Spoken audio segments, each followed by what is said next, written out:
여러분 안녕하십니까. 지금부터 글로벌 인재 포럼 트랙 C 첫 번째 세션 능력중심 사회를 만든다 NCS와 NQF에 대한 포럼을 시작하도록 하겠습니다.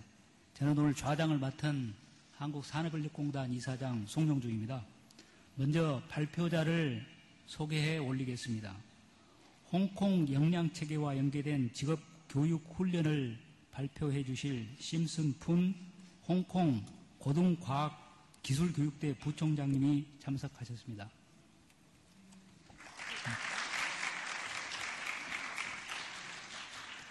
예, 그리고 호주의 경험을 토대로 고숙련의 유연하고 유동적인 노동력 구축을 발표해 주실 멜리사 맥키완 산업부국장님 참석해 주셨습니다. 고맙습니다. 그리고 토론자로 두 분을 소개해 올리겠습니다. 조정윤 한국직업능력개발원 선임연구위원님께서 참석해 주셨습니다. 그리고 멀리 유럽에서 오셨는데요. 슬라바 페벡 그림 유럽직업훈련연구센터의 선임연구위원님이십니다. 감사합니다. 자, 그러면 세션에 대해서 간단하게 설명해 드리겠습니다.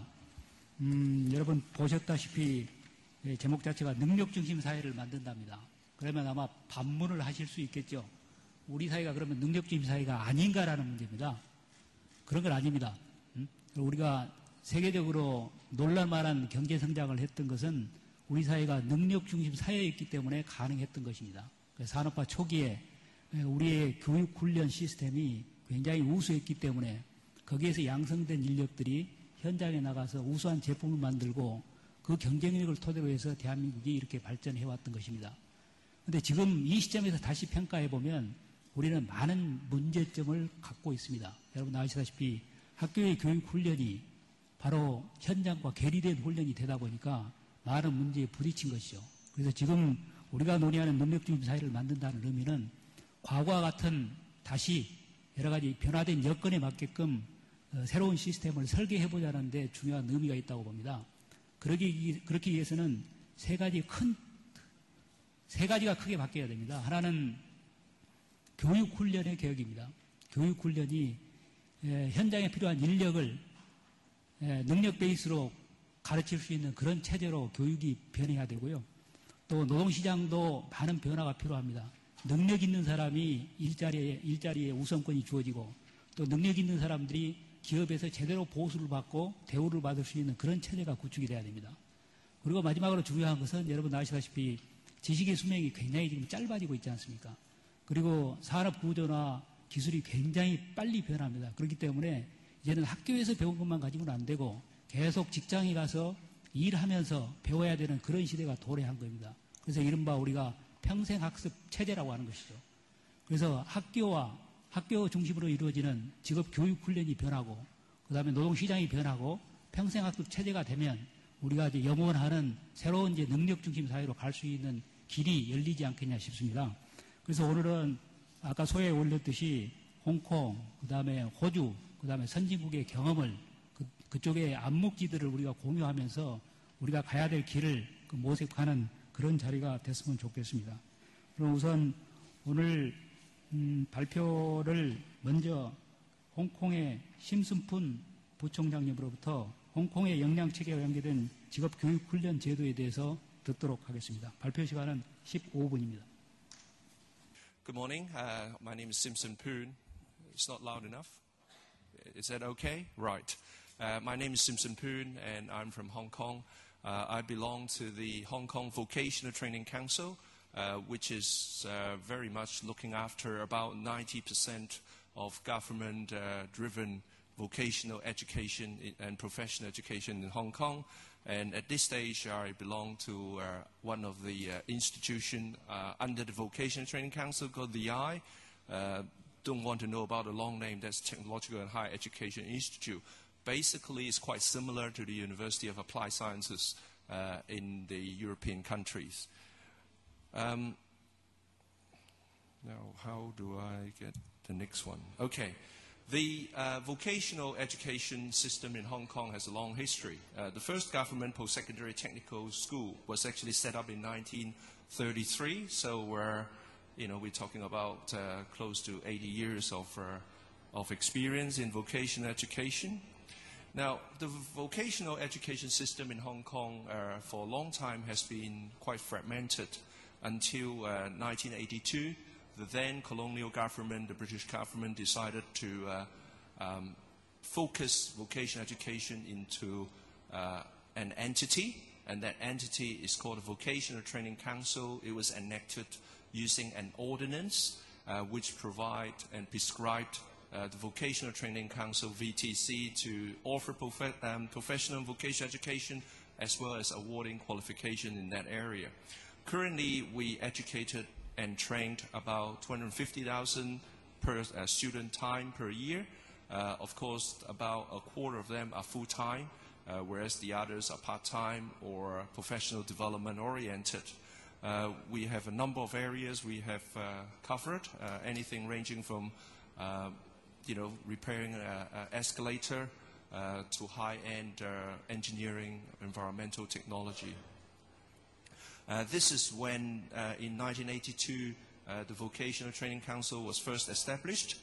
As you can see, in those days, it's very much still led by the British government.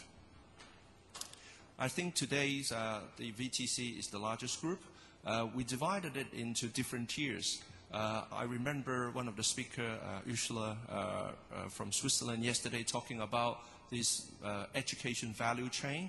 In the vocational system in Hong Kong, we basically have the education value chains fully connected all the way up to degree and master's level.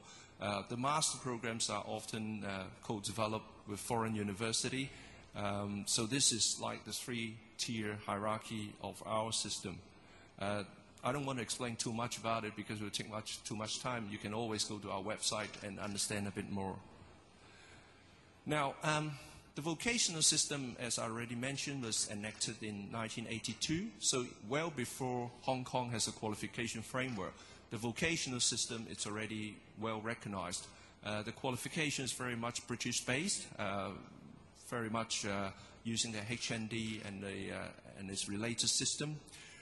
In the background about the HKQF is in 2004. I think like many countries, including, for example, Korea and other newly developed countries in Asia, we start to see that qualifications getting a bit all over the place. What is a bachelor degree program, and even worse, sometimes at a sub-degree level, what is a professional diploma or diploma? What does it mean? What have you learned? Have you learned enough?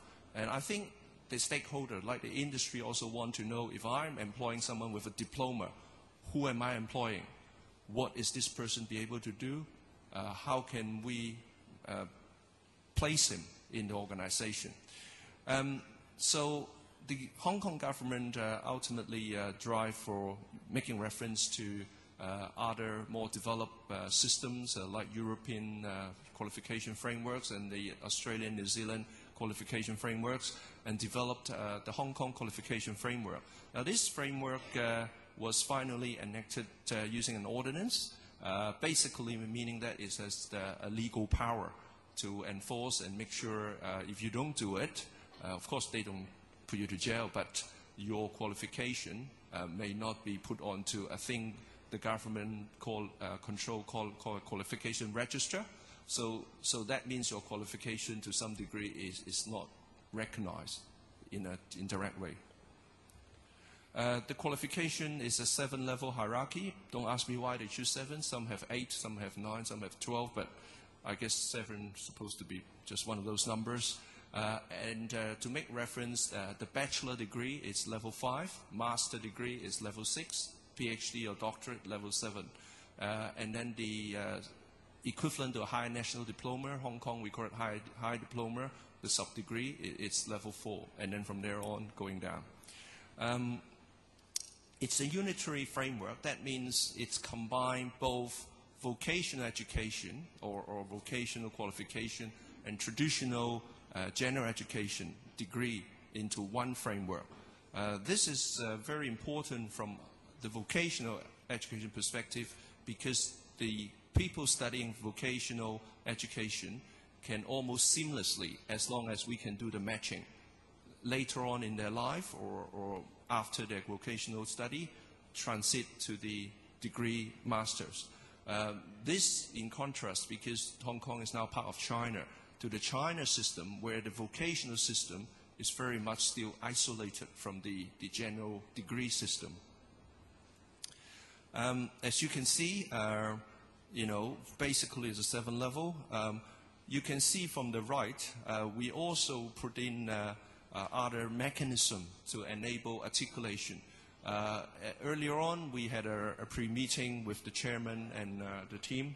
I think articulation, lifelong learning is the gist, is the spirit of having this framework, and also enabling our students. Hong Kong is an open market, it's an international city. We have UK, Australia, American, Canada providers offering degree programs in Hong Kong, even in the Vocational Training Council through collaboration. So we want our students to have the best of the choices if they want to articulate. And it's kind of like a currency exchange. If your currency doesn't have an exchange rate, then you have problems when you want to go somewhere else. We have recognition of prior learning, articulation pathway, as well as competence-based standard courses. So in this case, we allow people to study what we call bite-sized program.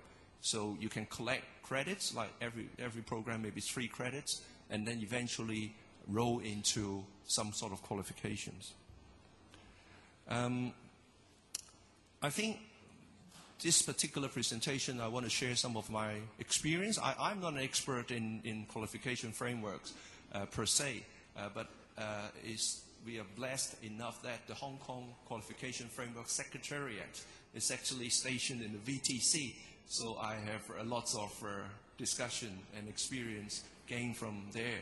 Although we decided that, and the ordinance make sure we work at arm's length. We're close, but we are not friends. In the mid-2000s, what happened is the Vocational Training Council, despite through the ordinance can award qualification, we decided voluntarily to go through the accreditation process under the HKQF. The reason for that is once you get through the accreditation process, our qualification will be put under the qualification registrar, and it also makes it easier for other qualification provider locally or overseas to admit our graduates when they want to do further studies. Now, what we have done is a particular accreditation process called program area accreditation. Some accreditation exercise do it like degree by degree or per area, so per award. So here we do it like in an area, like engineering as an area. You have many engineering awards under engineering as a discipline. This gives us the flexibility to create new area under engineering instead of a per award accreditation, which is quite painful if you've been through that. This is just the timeline we have done. They require us to go through review after a certain number of years, so in this case 4-year cycle, and make sure, it's kind of like a body check, making sure that we give you the right to offer the program and we say it's up to this level. When you have graduates, when you have, after running 4 years, they come back and have a look and make sure you're delivering on your promise. So we can run, but we can't hide. I'm going to discuss a little bit about the reflection on the alignment exercise, very involved. They have a panel to come over, look at all the documents, interview the staff, the students, look at the library, look at all the teaching and learning facilities, and make sure they're happy with it. As I said, it's a voluntary exercise for us, so we decided to go through that. I think the exercise also helped us. Now, the VTC, if you want to get a bit of feeling how the size of it, we have about 5,800 employees, including both teaching and administrative staff. We have roughly about just short of 200 awards of different natures, you know, in different areas. So it's quite big. So what happening was we go through the accreditation and align our qualification. In fact, it's funny. Sometimes we argue with the accreditation bodies in a sense that you have this system, but this is pre-QF. We did it this way. So we actually learning from each other. I mean, they learning from us because we are we are among the biggest in the region, and also probably the biggest VET provider in Hong Kong. And we also learn from them in terms of how to improve our programs so that it will be QF ready. We internationalization ourselves, so that means we want our students and our qualification to have cross-QF recognition. And this, in Europe, I understand they have the EQF, but currently in the Asia region, we haven't got an AQF, although I understand that's in the making. But being able to at least benchmark with some, you know, major continental framework, it's important. So in this case, we learn, make reference to the European and the Australian framework. Now, some of my observation after doing all these, after all these years, is number one, the definition of a Q qualification level. It's easy to write it in paper. I mean, all of you are expert in that area. Business qualification level 5, unit of competence, specific competence standard, you know, a book that thick. How does it fit into your program or make your program fit into it? For example, a QF level 5 program, how level 5 is level 5? Now, I discussed with some of my team members earlier, it's all outcome based. It's okay if you are calling the shot, but if you are on the receiving end of the accreditation, the panel will ask, convince me that your QF level 5 is in that sufficiently QF level 5. I had that question many times.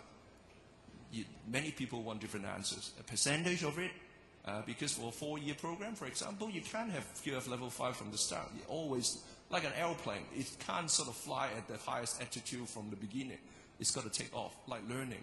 So how much of that level 5 is level 5? Aligned with its accreditation process also help us to improve the integrity and the quality of our program. So that's very important. I think there are other observations. So, for example, in Hong Kong, we now have a dual sort of amalgamated qualification framework. How do you compare apples to oranges? How do you accredit, for example, more academic programs and TVET programs using the same set of standards, or you use it differently? For example, when the accreditation panel comes to our institution, we make sure they have at least 1, possibly 2 industrialists on the panel, not just all academics. We ran into situation before we have a full academic panel. They keep asking us some very theoretical question. We say, this is not what the industry would like us to train our students. Finally, I think sometimes I look at now all our qualifications now on the qualification register and accredited.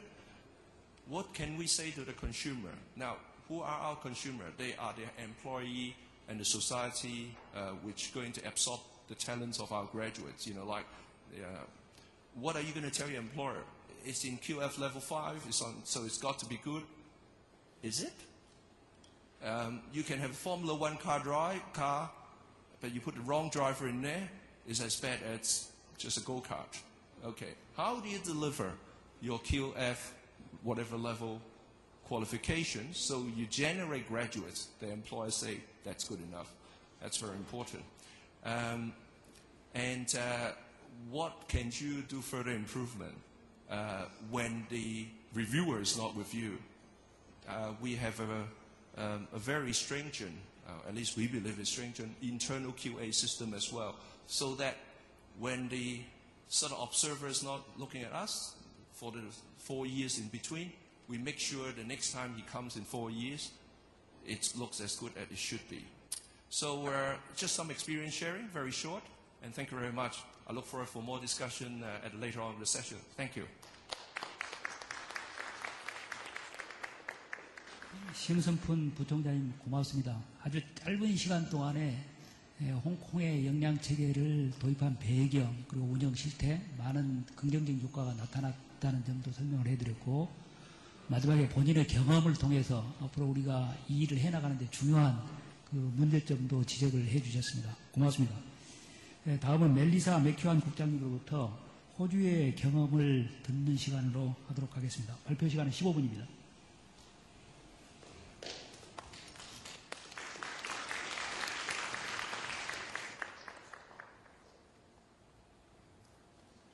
Hello.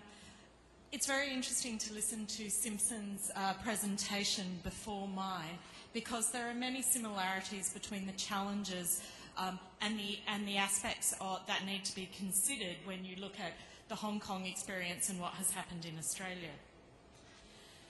One of the things in Australia that we have been concerned about is the fact that increasingly, and I know that this is an experience across Asia and across Europe as well to an extent, is that people, young people often see that their aspirations will be best met by going to university. Sadly, that's not necessarily true. And secondly, it's not necessarily the best outcomes for society and for the economy at large. Sometimes we need to have people who have strong skills and a strong skills base in order to advance economically. I'm just going to show you a quick video that will give you a bit of a taste of what our VET system is like, and then I'll talk through some of that. Oh, no, the video's not there. That's all right. We will skip that. To talk about our system, we have quite a complex system.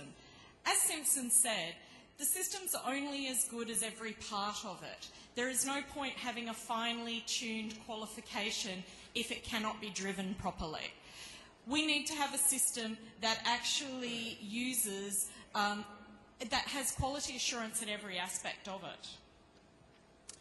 So one of the key attributes of the VET system to try and achieve this, we have a number of different layers of approach and quality assurance at all of those levels. The other aspect that is important is that in addition to that quality assurance, we have industry engagement. Our industry are our key social partner in the construction of an effective VET system. And by industry, I mean both employers, but also employee associations, unions and so forth. Our system has nationally agreed and consistent quality standards, and it provides skills and knowledge for work now and also into the future. One of the key things about our system is that our qualifications are nationally recognised. We only have one qualification for plumbers or for electricians. This means that employers have a strong understanding of what people's skills are when they present with a qualification. They don't need to understand what each individual institution does to understand what kinds of skills a worker with a qualification will have. Importantly also, our qualification system is flexible. It supports training on the job, it supports movement in and out of the system, and it supports recognition of prior learning for people who have learnt skills in the workplace but haven't actually undertaken formal training. So our qualifications framework, originally we had one that our first qualifications framework was created in 1995. In the last 5 years, after 10 or so years of existence, it's decided to review and strengthen our qualifications framework. We now have a 10-level framework which covers all education sectors. 6 levels apply specifically to vocational education, and we also have at level 8 there is also some vocational qualifications. Within our competency-based system, one of the key things is the construct of our qualifications. Our qualifications have to meet requirements by National Skills Standards Council, who develops standards for qualifications. They must fit within the AQF descriptors, and then they must be able to be quality assured. They are developed by industry skills councils. Industry skills councils are independent industry bodies who have boards made up of both employers and union representatives, and they consult directly with industry in the development of our qualifications. We have 3,200 qualifications around about altogether that are nationally recognised. Of these, 1,800 are parts of training packages that have been developed by industry skills councils. And if you wanted that PDF, that's there. So when we talk about training packages, what do we mean? Training packages consist of units of competencies, which are the building blocks of qualifications. They also have pathways and advice. As Simpson also pointed out in Hong Kong, it's important that the VET system is able to articulate into the higher ed system. So when someone starts learning, for example, in the area of childcare, they may work as an assistant in a childcare centre, but eventually their qualification can articulate into becoming a bachelor degree held childcare early childhood teacher. And those kinds of pathways, which happen across many of our qualifications, are very important to helping meet some of the aspirations of young people who do see a bachelor outcome as important. The other thing that's very important about our training packages is that they specify assessment guidelines. How do we tell if the people have met the requirements, the outcomes that are needed to meet a qualification? Well, the training packages include advice about how an assessor determines that. How do they look? What are the skills that they need to take into account? What kinds of equipment do people need to be able to use? One of the things that's important about our system is that there are multiple pathways to access it and to learning. We have some people who undertake essentially fully institutional-based study. There are many people who undertake a mixture of on-the-job and off-the-job training. And a key component of our system is apprenticeships and traineeships. As you'll see here, there are a mixture of commencements in apprenticeships and traineeships. And overall, apprenticeships represent around 20% of qualification commencements in our publicly funded system in any year. While it's 20% overall, in key trade areas and key traditional trade areas, apprenticeships represent the majority of students. As I said, though, there is a range of different ways that you can meet goals. So institutional training is something that you can do at all levels. While a course, though, can be undertaken fully in the workplace, in the institution, they will tend to use a lot of workplace simulation. For example, many of our TAFE colleges who teach commercial cookery run their own restaurant. And that way they have an opportunity to have students experience study in a work-like environment. For a combination of on-the-job and off-the-job training, you see from Certificate 2 all the way up to Advanced Diploma, this tends to be an option. Apprenticeships in the traditional trades are at our Certificate 3 and 4 level.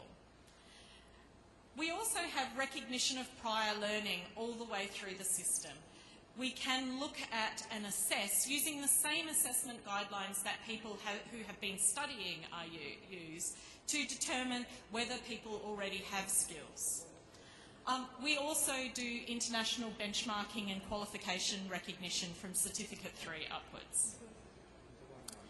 As you'll see again, our system's very flexible and covers a wide range of different areas. And there's a fairly strong mix between harder, more traditional skills like engineering and related technology, and areas such as management and commerce and business type skills.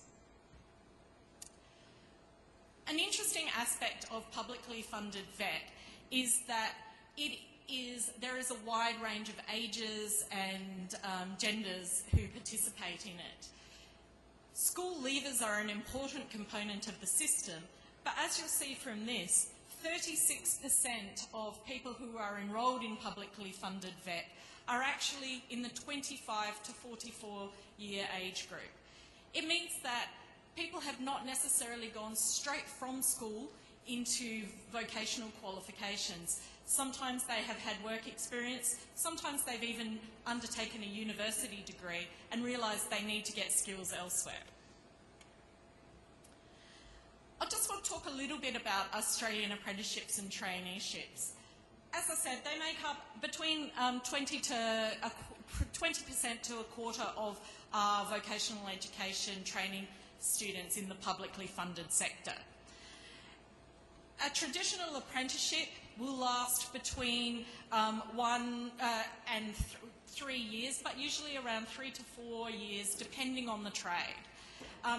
There are shorter-term things that are also called Australian apprenticeships, which are traineeships, where people will work on the job in areas such as retail and other sometimes lower-level qualifications. The key aspect of an Australian apprenticeship is that it supports learning in the workplace. The person has a job that they are undertaking while they study at the same time. And there is an important framework of a relationship between an apprentice, an employer, and a training provider. This shows you sort of those relationships. Employers are required. You cannot be an apprentice in our system unless you have an employer. And the three need to sign an agreement between employer, apprentice and training organisation. Employers are expected to assist with training on the job of their students.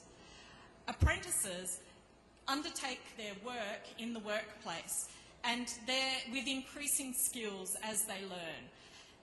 Training providers support some of the on-the-job learning, but importantly provide more technical and underpinning skills and knowledge training off the job.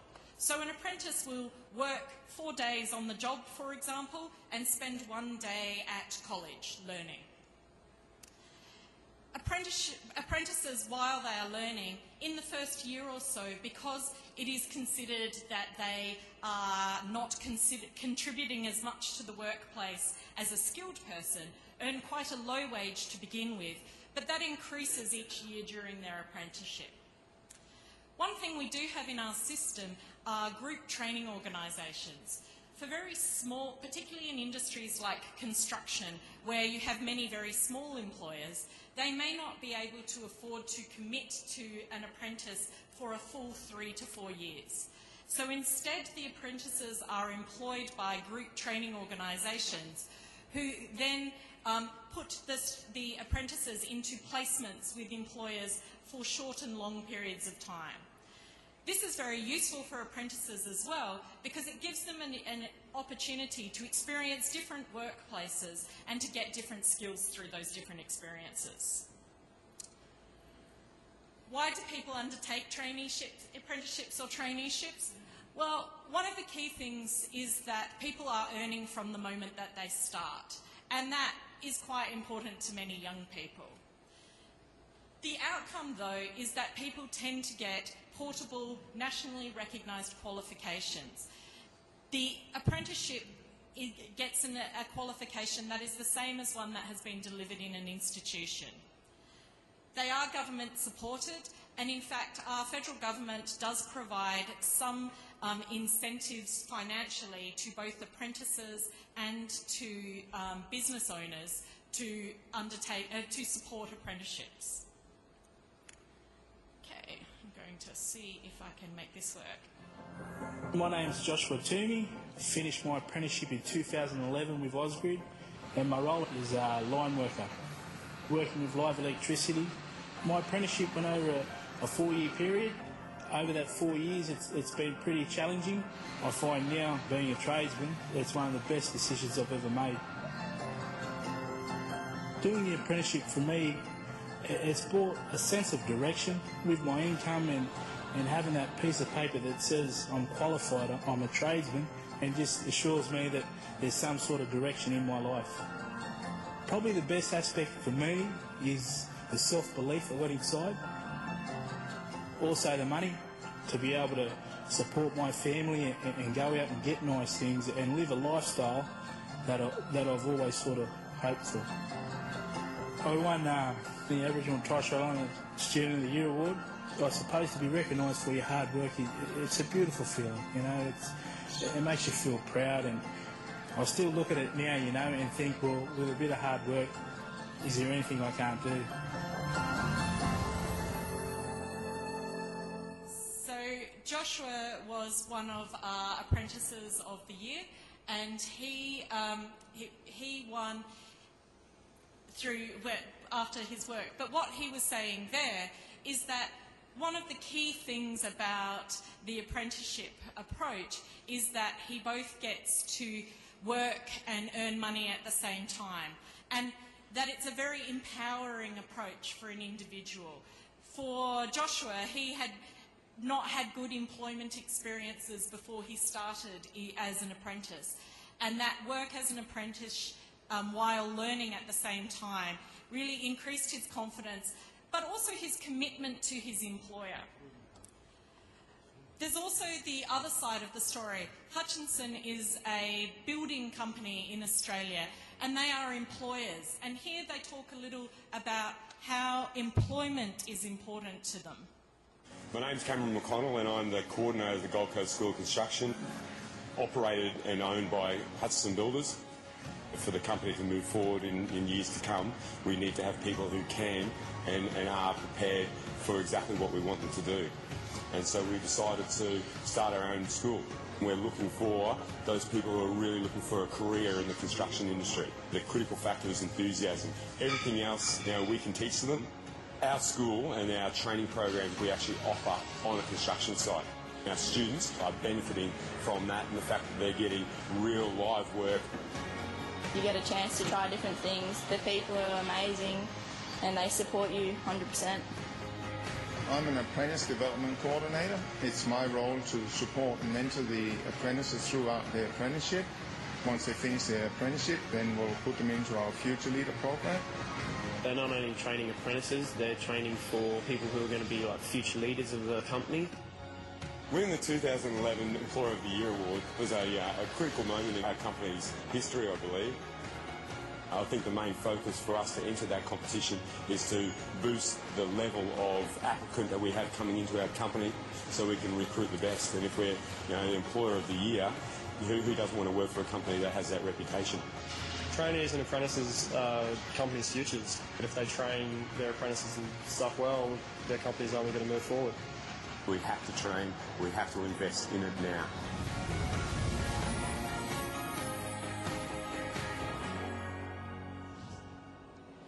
So the key thing for Hutchinson Builders is that they teach people in a real life situation, so that the skills that these people their apprentices learn are skills that they really need in the workplace.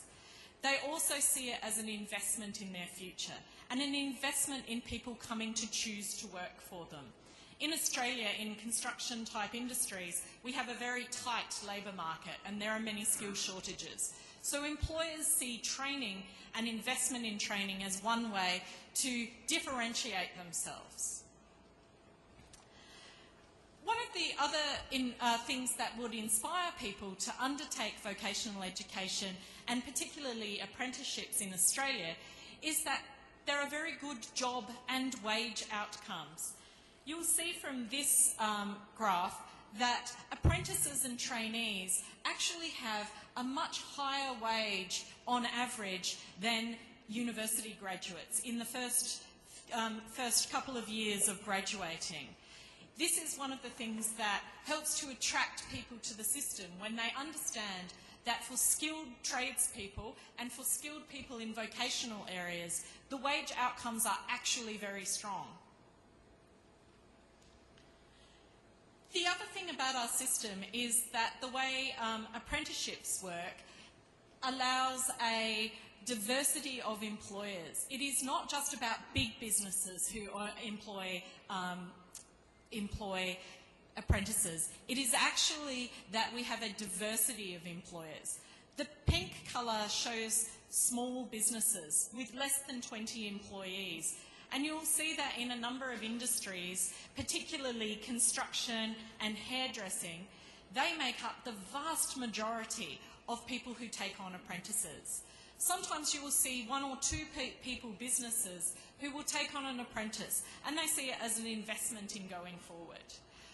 In areas like metal and engineering, which tend to be dominated by big companies, the mixture is a bit more even. But small companies still commit to the apprenticeship system. In addition to apprenticeships and training for people who are getting their first qualification, the government is also supporting and keen to assist with industry upskilling and retraining its employees. One of the things about our system, in Australia, we have been undergoing some adjustment, some structural adjustment in the fact that the kinds of jobs within our economy are changing. Also, for individuals, getting a qualification is not necessarily enough to see them from one end to the other end of their career. So the government over the last few years has committed to co-funding support for industries. For small businesses, under the National Workforce Development Fund, the government will pay 67% of the cost of training of their existing employees.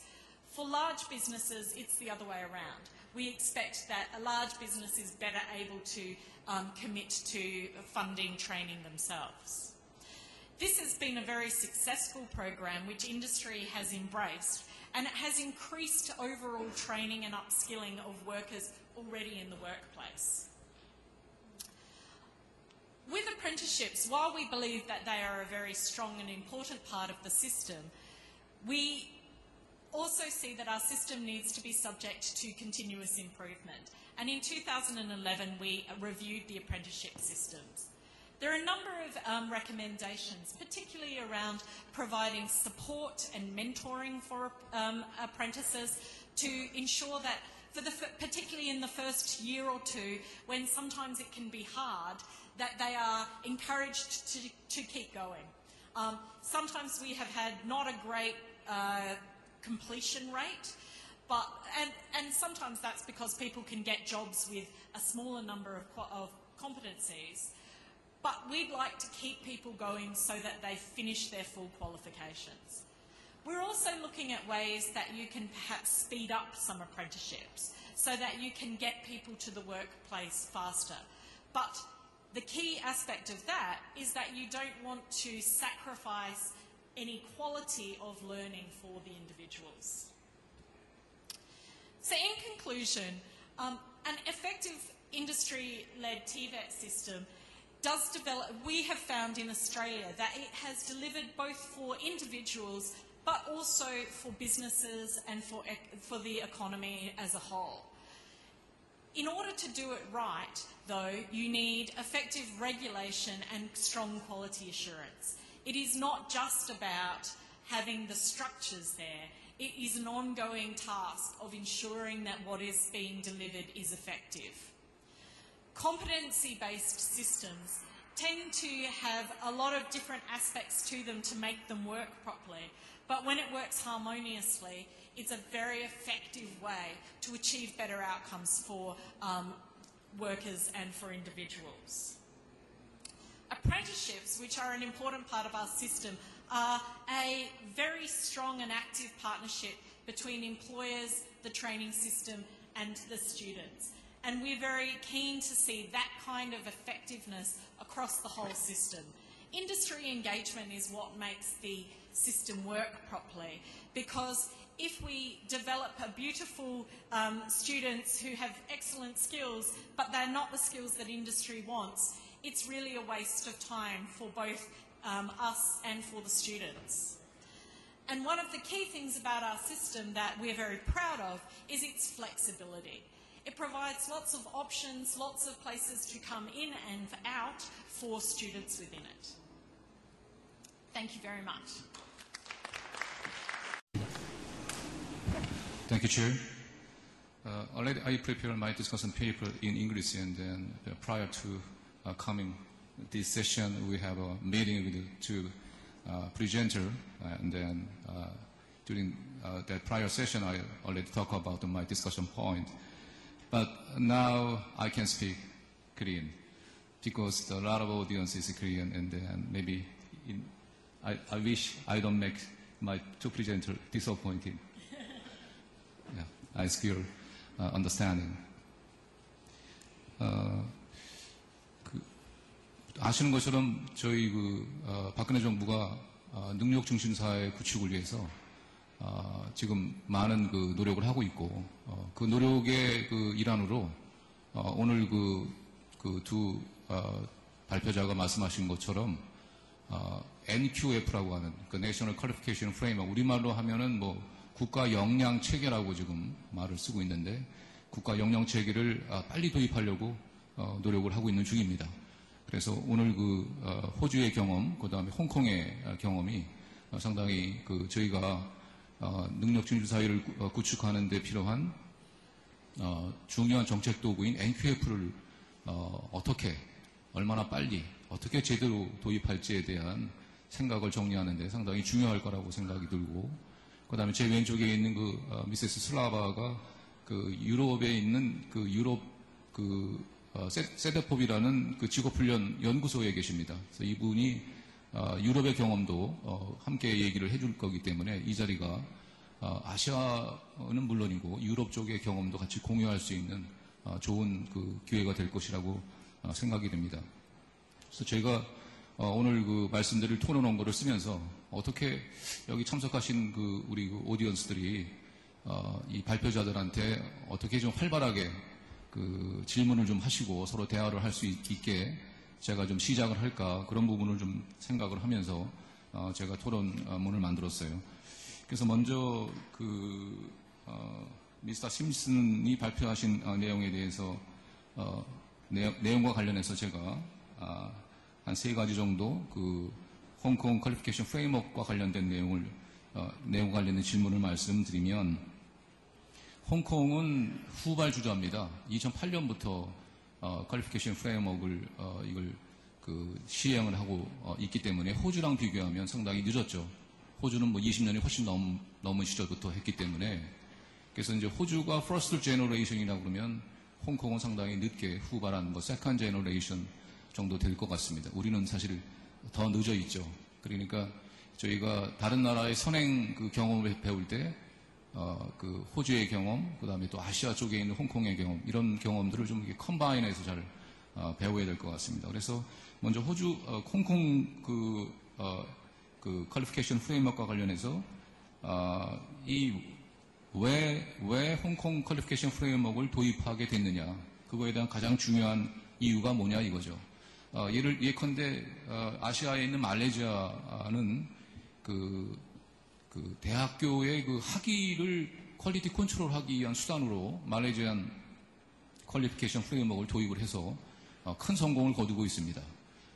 그 다음에 호주인 경우에는 프라이빗 트레이닝 프로바이더들이 퀄리티 있는 에듀케이션 트레이닝을 제공하지 못한다는 판단으로 국가가 개입을 하게 됐고, 그 개입하는 방식이 이제 NQF, 그 다음에 내셔널 컴피턴스 스탠다드의 방식으로 개입을 했다고 생각이 들거든요. 그래서 홍콩은 뭐가 가장 이 홍콩 퀄리피케이션 프레임워크를 도입하는 가장 중요한 동기였냐 하는 얘기를 묻고 싶고, 그 다음에 두 번째는 2008년 도입 이후로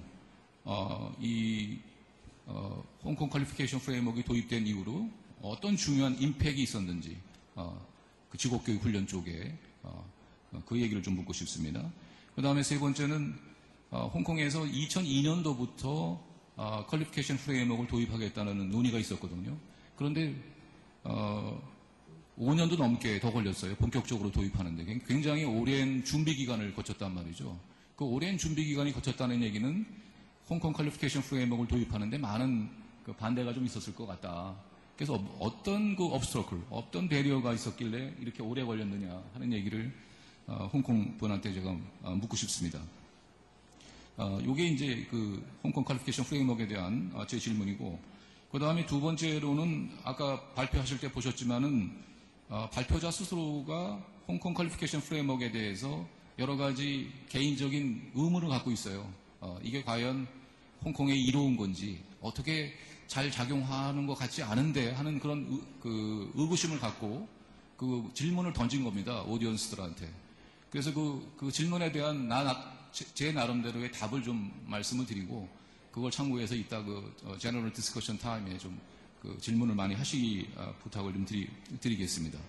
첫 번째 심슨 씨가 제기한 문제에 대해서 그 Definition of Learning Program 레벨에 대한 부분인데, 이 부분에 대해서는 저는 이 퀄리피케이션을 개발하기 바로 시작 단계부터 레벨에 대한 어떤 레벨로 퀄리피케이션을 개발할 것인지가 정해지고 자격이 개발되고, 이거 자격을 개발하기 필요한 컴퓨터 스탠드가 개발되기 때문에 그 자격을 개발하기 직전 단계부터, 초기 단계부터 수준을 생각한다 그러면 첫 번째 문제 제기한 심슨 씨의 그 질문에 대한 답이 될 거라고 생각이 들고, 그 다음에 두 번째, 네 번째와 관련된 그 질문, 그 문제 제기와 관련한 저 나름대로의 답을 제시를 하게 되면, NQF, 홍콩 퀄리피케이션 프레임워크에 기반하는 학습 결과에 대해서는 국가가 책임을 져야 될 겁니다.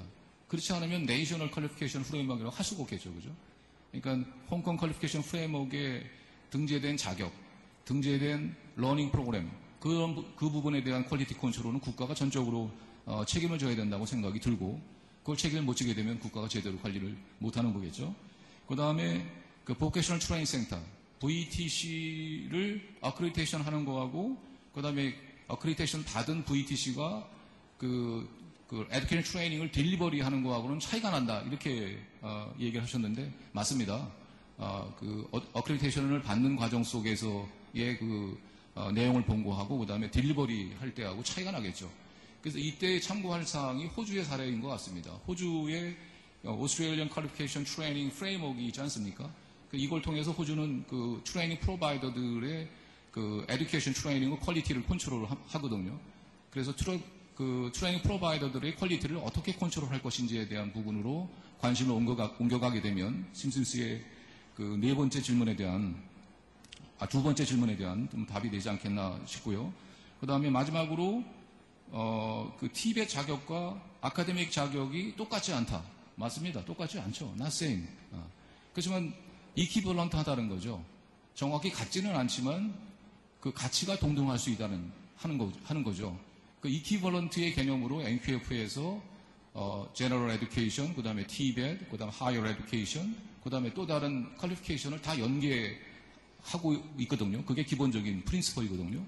그래서 저는 같지는 않지만 TVET 자격과 아카데믹 자격이 이퀴벌런스 할 수 있다라는 전제하에 모든 나라가 내셔널 퀄리피케이션 프레임워크를 지금 만들어서 적용하고 있다 하는 생각을 하면서, 이 내셔널 퀄리피케이션 프레임워크는 내셔널 컴피턴스 스탠다드하고 긴밀한 관계 속에 있는 건 다 아실 거고, 그러면 컴피턴스 스탠다드를 만들 때 그 속에는 두 개의 중요한 파트가 있죠. 하나는 키 스킬, 제너럴 스킬이 있고, 또 하나는 잡 스페시픽 스킬이 있지 않겠습니까? 그러니까 제너럴 스킬이 포함된단 말이죠. 컴피턴스 스탠다드에. 그런다 그러면 그 컴피턴스 스탠다드에 기반한 퀄리피케이션, TVET 퀄리피케이션과 아카데믹 퀄리피케이션의 컴패러빌리티를 NQF 상에서 확보할 수 있다. 그렇게 생각을 합니다. 다음에는 그 미세스 멜리사에 대한 그 발표에 대해서 제가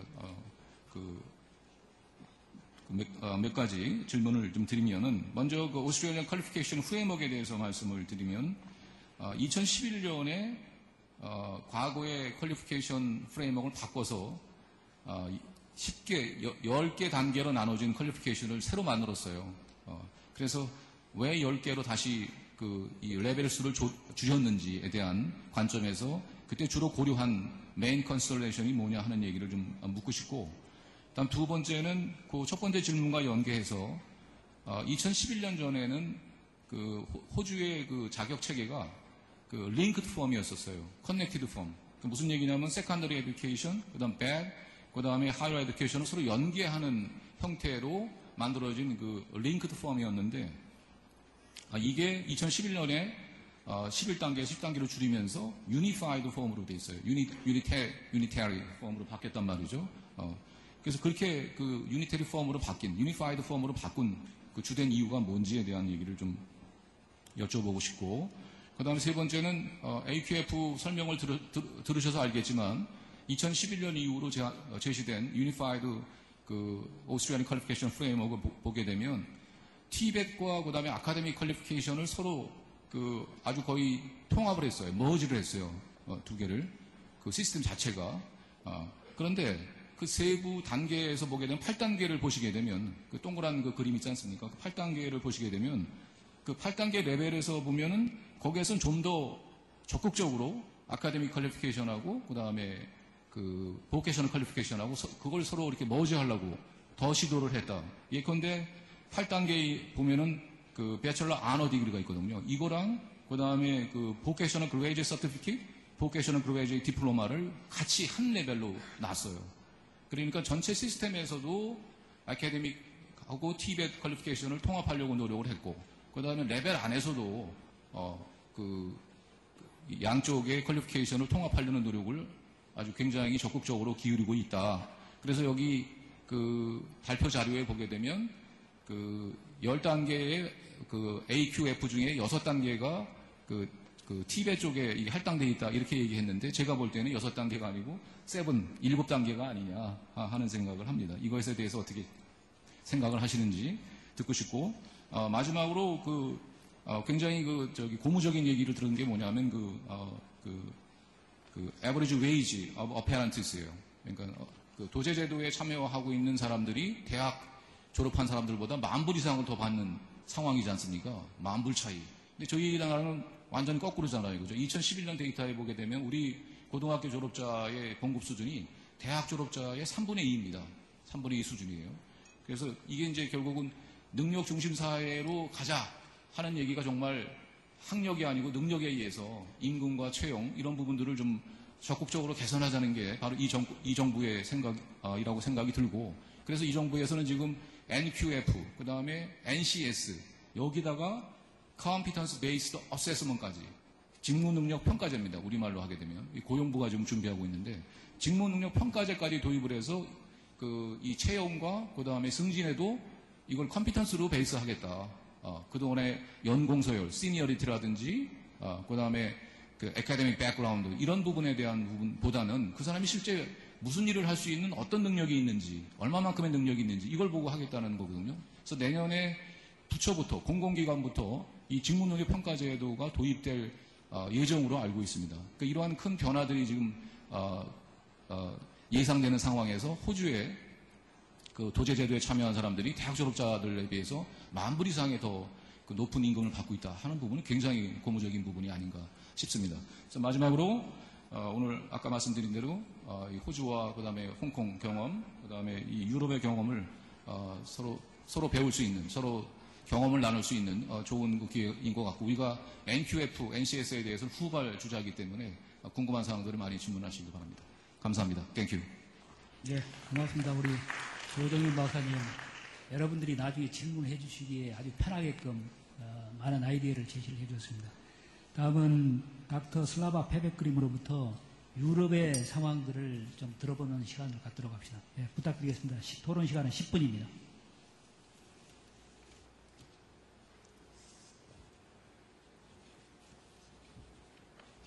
Thank you very much. Good morning to everybody. Thank you very much for very interesting presentations.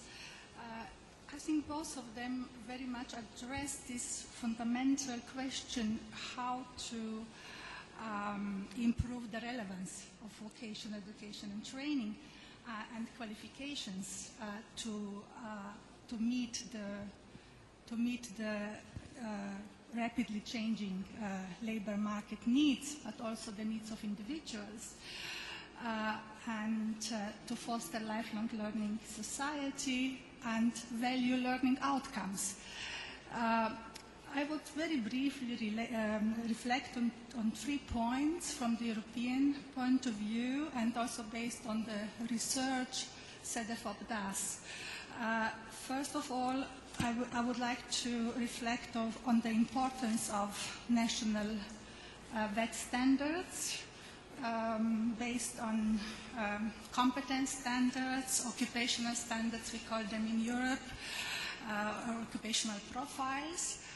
And secondly, how these standards are now increasingly being embedded in the comprehensive national qualifications frameworks in Europe, which have been developed in all countries, also as a response to the European qualifications framework, and certainly very briefly about the importance of social partners and all stakeholders being involved in the development of standards, but also in the development of national qualifications frameworks and the implementation of the national qualifications framework.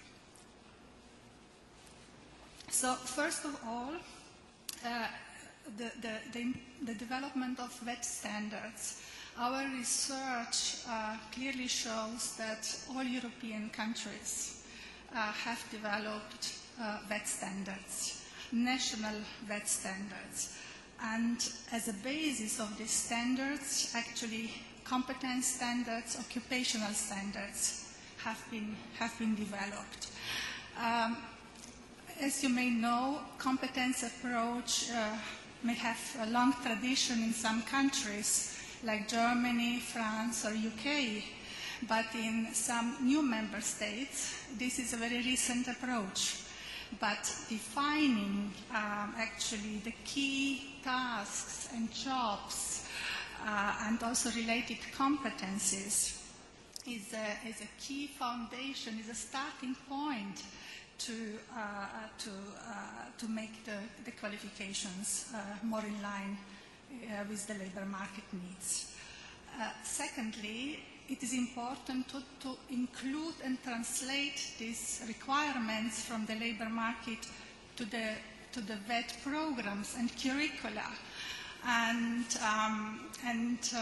then to train teachers to deliver these learning outcomes. And our recent study on the curriculum reform across Europe shows that almost all countries have been engaged in a VET curriculum reform to clearly articulate learning outcomes to be achieved and to adjust assessment procedures, as was mentioned. But this is very often very much ongoing process and quite a challenging one in many countries. But this is very much work in progress, but a lot of evidence on involvement of member states in the standards and curriculum reform based on learning outcomes. And these standards are now increasingly aligned to the national qualifications frameworks. As you may know, we have in Europe an 8-level framework, which has been developed and adopted in 2008. And this framework aims to improve comparability of qualifications and foster lifelong learning. And as a response also to the EQF, European countries are now developing national qualifications framework. It is maybe interesting to point out that before the EQF, just 3 European countries had an NQF. These were UK, France, and Ireland. But now all countries are engaged in the development of a comprehensive framework. That means framework which includes higher education, VET, but also general education. And behind the main reasons, purposes behind the development of a national frameworks in Europe is first of all to improve transparency and comparability, so cross-national comparability is a very important objective, but also national objectives like improve permeability between different subsystems is very important, and quality and responsiveness to the labor market needs. This is very much work in progress in Europe. So aligning qualifications, curricula to the national levels, which are defined in learning outcomes. So it's important that all levels are defined in learning outcomes. So define what a holder of a qualification is expected to know and to understand and to be able to do. And this is very much work in progress in Europe. And involvement of all stakeholders in the qualification update, in the review, and also in the development of national qualifications framework is a key precondition for acceptance. And what we can observe across Europe is that development of national frameworks acted as a platform to bring together different ministries, Ministry of Education, Ministry of Labor, but also other ministries. Social partners have been involved, and involvement of social partners is extremely important. They have been very much involved, for example, in the German qualifications framework, but the involvement of social partners differs across Europe. This we can observe. But this involvement is also this partnership approach, as emphasized by Australian, is a key to increase credibility and trust in qualifications and in the frameworks.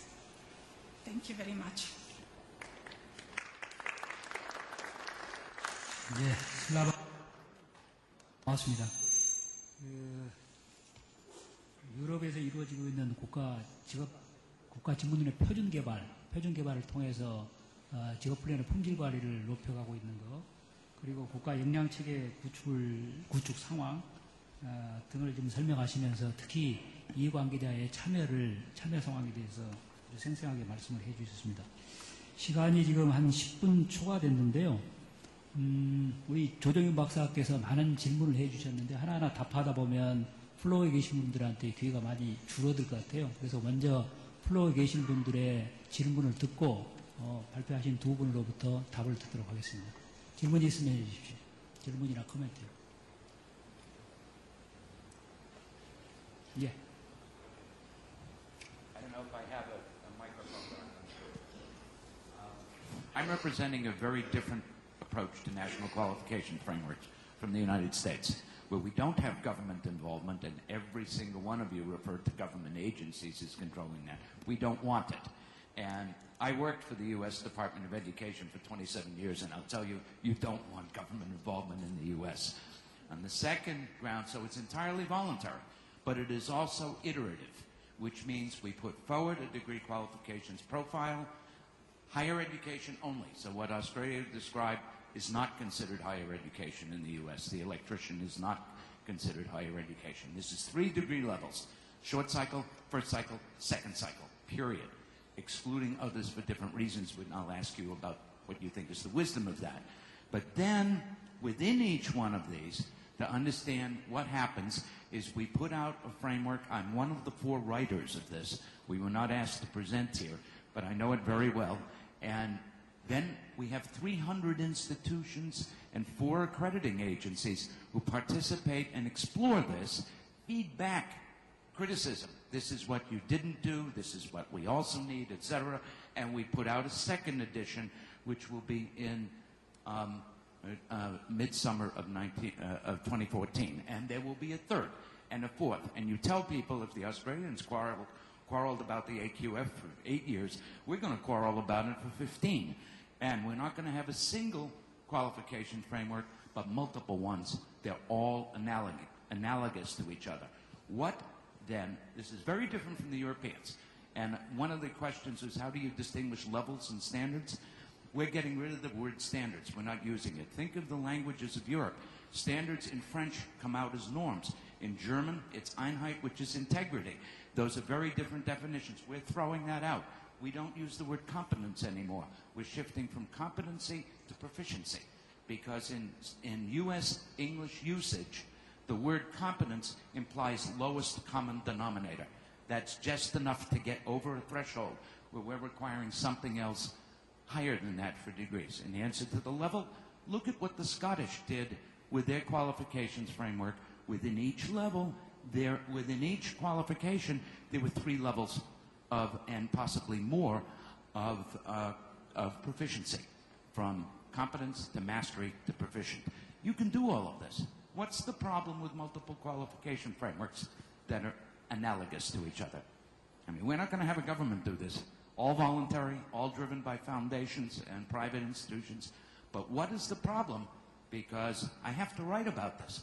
I'm one of the writers of this, of multiple qualification frameworks within the same system. That's a tough question. 네, 대단히 고맙습니다. 그렇지 않아도 미국 상황을 들어봤으면 좋겠다라는 생각이 들었는데 마침 질문을 잘 해주셨습니다. 또 한 번 누가 질문하실 분 해주시죠. 예. Thank you very much for the presentation. I had just one question. As I heard that Hong Kong and Australia obviously need the national qualification frame to construct a qualification system.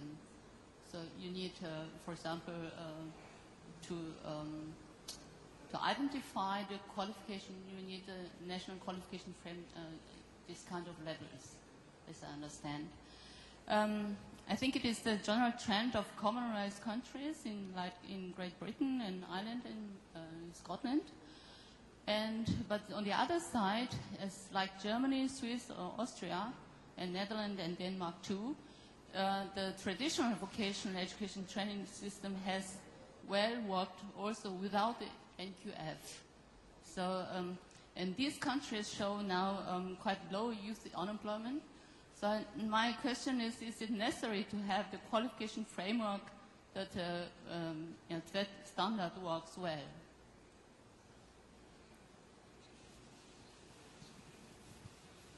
예, 한 분만 더 질문을 받겠습니다. 없습니까?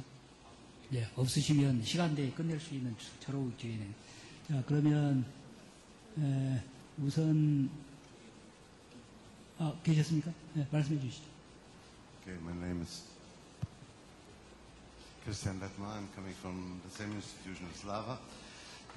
My question would be to the Australians, how do you respond in the VET qualifications towards higher qualification needs because of technological development? Having the microphone, I use this opportunity also at the same time to go to this one question. And actually the one interesting consequence which shows in this discussion, also the last question, is that the borders actually between higher education, university education, and vocational education are very artificial. And if you look in reality, you ask yourself if there should be a border. And this is maybe also why we need these qualification frameworks, to show the equivalency of qualifications at the same level, irregardless if they are acquired through a VET stream or what you call higher education, which are just the names of learning institutions, but do not concern the content we are craving for, the learning outcomes. Thank you. 예, 교통 정리를 좀 하겠습니다. 아까 우리 조정윤 박사님께서 질문해 주신 부분은 발표자인 두 분이 각각 설명을 좀 해 주시고요. 첫 번째 미국 관련해서 얘기하신 분은 어떻습니까? 슬라바 페벡그린 박사님께서 전체적인 연구를 많이 하셨으니까 발표해 주시는 게 좋을 것 같고, 두 번째 플로어 질문도 마찬가지입니다. 두 번째 질문까지를 슬라바 페벡그린 박사님께서 답을 좀 해주시고, 세 번째 부분은 아무래도 멜리사 맥키완 보국대장님이 답을 해주시는 게 좋을 것 같습니다. 자, 지금 남아있는 시간이 10분입니다. 그래서 각각 한 3분씩만 써주십시오. 그리고 시간이 부족하기 때문에 중요하다고 생각하는 내용에 부분에 대해서만 한 3분 정도씩 답을 해주시면 좋을 것 같습니다. 네, 부탁드릴게요. 네. Well, thank you, Chairman. Although Dr. Cho says 3 questions, it looks like 30 in there. Well, let me answer some of the key questions, some of them related. Why Hong Kong? Well, first of all, I'm not speaking on behalf of the government. I'm just speaking as one of the participants alongside with the QF development, so the government people won't say I'm saying the wrong thing. For QF to develop and then eventually be useful, you have 2 stages. One is to make sure the buy-in is there. Buy-in means acceptability of multiple parties. The education provider, maybe university or TVET or RTO, whatever, and then the government, because it's enacted a law, so you need to manage it. You don't want to have disputes and you can't resolve it. You have industry, also need to say, well, we have been hiring a technician for the last 40 years, doing a high diploma. What's wrong with that? I mean, if there's something wrong with that, our industry would have collapsed, but it seems to be working well. Why is QF? Because to adopt a QF and all these sort of things, it involves resources, including the industry. Everybody needs to align. So the 5 years, my belief, and based on my observation, is that you want to get the buy-in. QF is one thing. Whether it's being used and adopted is another. If you have a QF which developed very quickly, believing, 2 years, we're done, and then it will be on the shelf, not being used, not very widely adopted for the next 10 years. So it's a lost cause. So I think Hong Kong has done the consulting, the consultation among various stakeholders in a pretty reasonable sort of way. And in fact, without going too much into the details, we also set up this industry advisory committee called ITEC, which very much based on sort of broad area of industry, bring in all the key players, the biggest and the most important people, including industry expert, association chairman, as well as key industry player, to actually let themselves sort out what in that industry the QF, the specific competency standard should be. So I think that's the reason, and also why bringing in the HKQF as a second generation. I think there's plus and minuses. Minuses being not being the first, and the plus is whatever mistake the first generation committed, we won't commit it, hopefully. So that help us to hopefully shorten our path to excellence. We see, for example, other QF have multiple QF, like Clifford was mentioning about. While there's nothing wrong with it, it takes extra energy to align QF, what I'll call the coordinating cost between QF. So Hong Kong decided to go for a unitary system.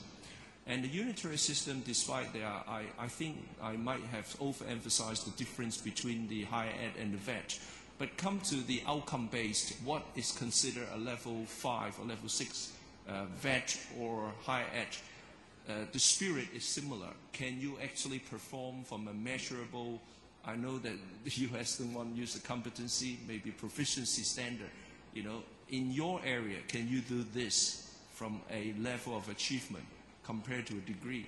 And I think there was also a question, is the artificial barrier between TVET and higher ed. It's possibly also true, definitely in Hong Kong from my experience, because our TVET is no longer just tell you to work how to make a real rounder, how to make a better wheel anymore. But why the wheel have to be round? Can it be hexagonal? Can it be square? I mean, you got to answer those questions, and why not? And also in the traditional university area in Hong Kong, there's also some views that they should adopt some of the more hands-on approach, particularly in the more vocation-based profession like engineering. Say in medicine in Hong Kong, they always hire what they call clinician. That means people actually are doctors working in the hospital, not a PhD in medicine. Well, of course, they are PhD in medicine as well. So I think that's also that sort of approach. I think at the end of the day, the reason for QF is very much to make sure there's some standard and alignment among different qualification and different providers. Yes, to answer Dr. Cho's question about why, or one of the reasons, is because the Hong Kong government, you see the traditional, what we call subvented universities or public university in Hong Kong, their qualification automatically aligned to QF. It doesn't need to go through accreditation. We call them self-accredited. If the University of Hong Kong offer a degree, bachelor degree in electronics, well, it's a good enough degree, and it will be automatically QF level 5 recognized. For a private provider or VET provider, we need to go through it. So that's that sort of making sure we're all having a certain amount of quality there as well. So I think I answered those questions as a first cut, and the chairman just indicated to me that's about enough. Thank you very much.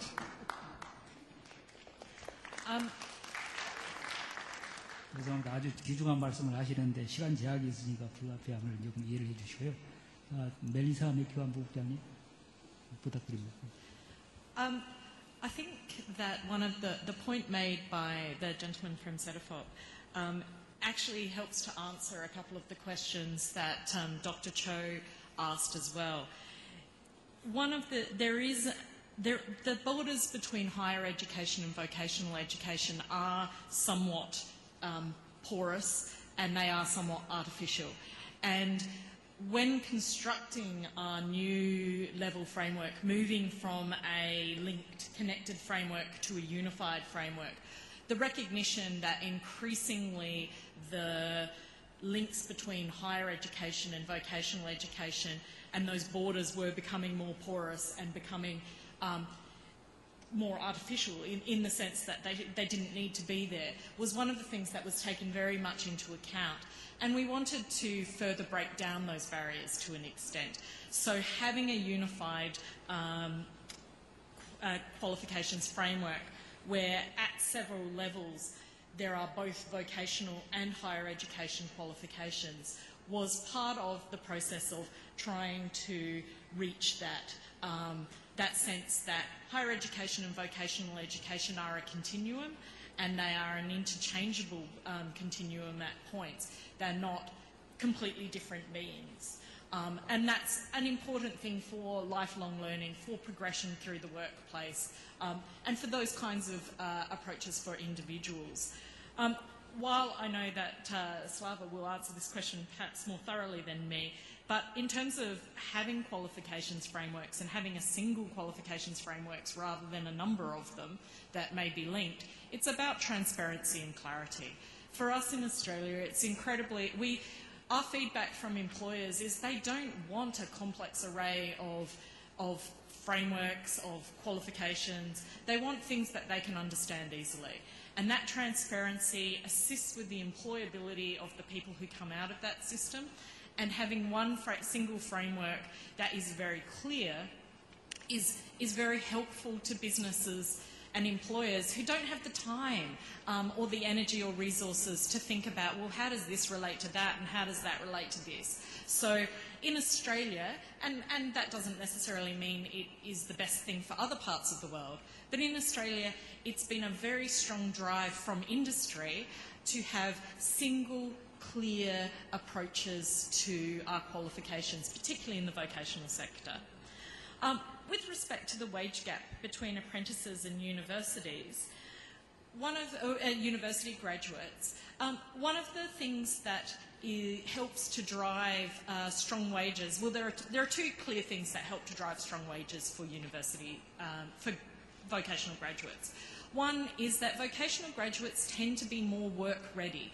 They tend to be able to contribute effectively in a workplace from day one, because the parts of their training have been very focused on what you do in a workplace.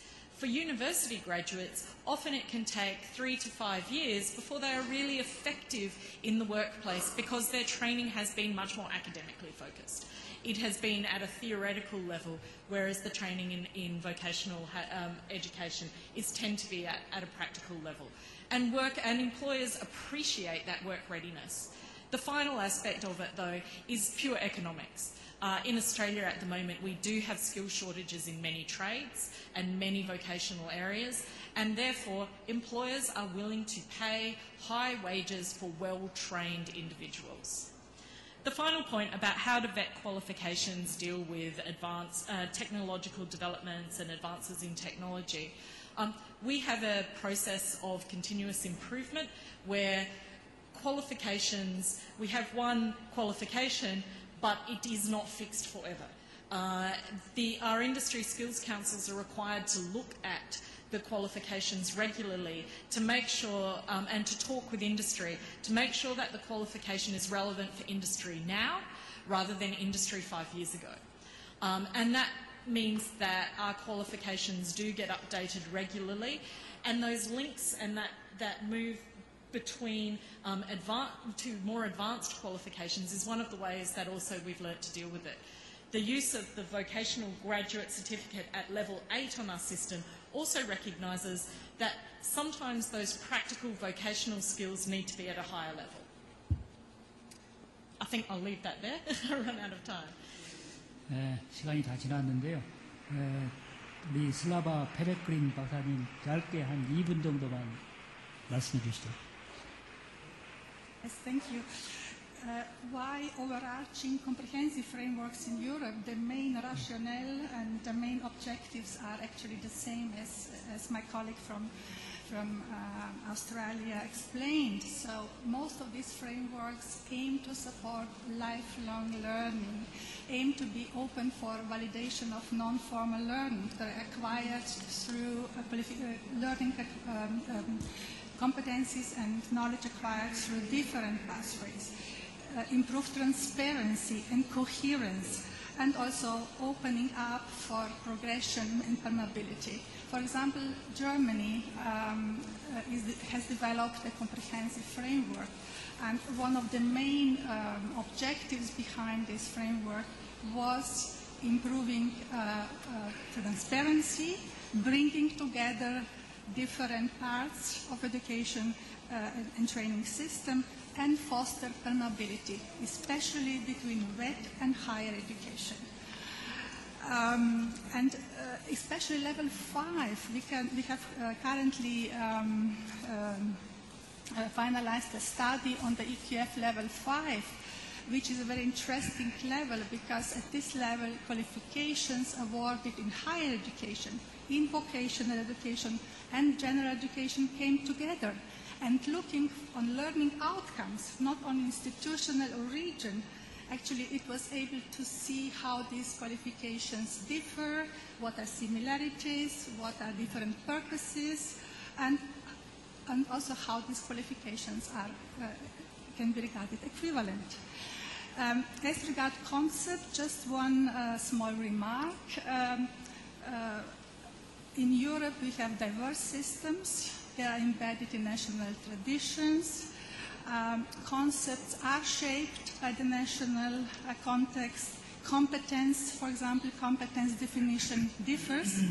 But what we are working in Europe is actually working towards common language to improve comparability. So this is the main objective behind all this exercise we are doing in Europe.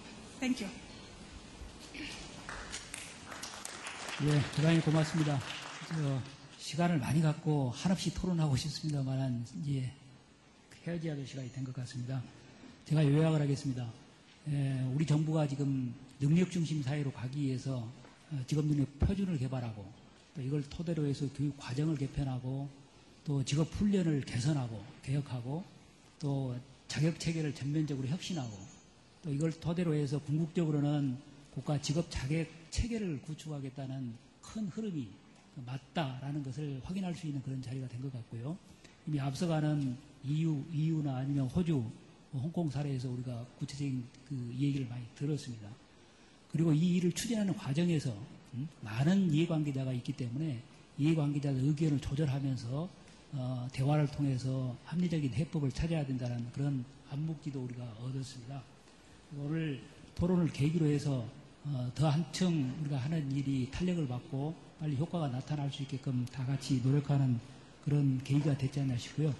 오늘 발표해 주신 분들 대단히 고맙고 앞으로 대한민국 정부가 이 일을 해나가는데도 계속 지원을 해 주십사 하는 부탁을 좀 드리고 싶습니다. 그리고 이미 유럽에서는 상당 부분 EQF를 통해서 유럽의 노동시장 통합을 위해서 노력을 하시는데 우리도 아까 말씀이 있었습니다만은 아시아 지역에서도 AQF가 되나요?